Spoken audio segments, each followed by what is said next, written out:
I think he's a guy who doesn't want to get blamed for ugly images on TV, but ultimately supports an incredibly radical immigration agenda that includes mass deportations of tens of millions of people. You know, that you protect the children of undocumented immigrants who are already here, but you don't allow the children of future undocumented immigrants to become citizens because, like you said, he believes that this birth tourism, that people come here illegally and have children, is like this is the whole quote unquote anchor babies thing. I mean, it's he doesn't want right. He wants to have after a certain date be able to deport people without having to consider the fact that the children born here are American citizens. So there's bigger consequences here if you suddenly decide that citizenship in the United States is not granted because you're born here. Like the amount of people that you could start stripping citizenship from is just, it goes on for, it's crazy.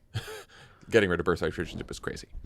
But they're going to try for executive order. So or they want, look, we don't, like, again, like, it's just like, this was an interview where, I mean, it seems like the Wall Street Journal says they are drafting an order, so it seems like they're going to at least try. But what happens to what happens next, we don't know. Yeah, I just like it was a strange interview in that, like, basically on a few different places, Welker was like challenging, did you really mean this? And every single time he said, of course I did.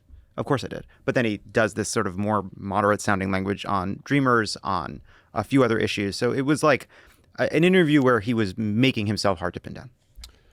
It sounds like the deportation plan is to start with immigrants who've committed crimes here in America, but then go far beyond that to include undocumented immigrants who've been here for years, have jobs, pay taxes, live with American citizen family members.